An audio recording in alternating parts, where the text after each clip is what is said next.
সানিয়া মির্জা ছিলেন ভারতের সবচেয়ে সফল টেনিস খেলোয়াড়, একজন মহিলা টেনিস খেলোয়াড়। আর তাকে তার পোশাকের জন্য ভীষণভাবে তাড়িত করা হয়েছে, বিরক্ত করা হয়েছে। এভাবেই তো তোমরা তার দিকে তাকাও। তার সব পরিচয় গৌণ, প্রধান পরিচয় হচ্ছে শরীর। তুমি তোমার শরীর দেখানোর সাহস কি করে পাও? আমরা তোমার শরীরকে রক্ষা করতে চাই বলে নয়, বরং আমরা চাই তোমার শরীরের উপর একমাত্র আমাদের মনোপলি হয়ে থাকুক।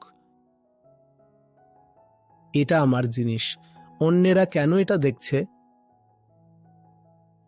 এবং একটা প্রায় বর্বর আনন্দ আছে একজন নারীর শরীরের একমাত্র ভোক্তা হওয়ার মধ্যে। শুধু ভোক্তা নয়, একমাত্র ভোক্তা। আর সেই আনন্দটা কমে যায় যদি অন্য কেউ সামান্য তার শরীরের দিকে তাকায়। স্পর্শ করা তো দূরের কথা, যখন তুমি একজন মহিলাকে শরীর হিসেবে দেখো, তখন পুরুষটিও শরীরেই পরিণত হয়, আর সেটাই পুরো মানবজাতির জন্য দুঃখ ডেকে আনে। আমরা এটা কেন দেখি না? তোমার শরীর একটা সম্পদ, তোমার পরিচয় নয়। তুমি কি এটা মনে রাখবে? তোমার শরীর হচ্ছে এমন এক সম্পদ যা ব্যবহার করা উচিত চেতনার সেবায়, তোমার মুক্তির সেবায়।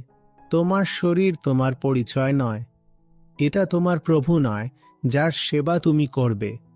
আর এটা এমন কোনো জিনিসও নয় যা তুমি তুচ্ছ স্বাচ্ছন্দ্যের বিনিময়ে বেচে দেবে।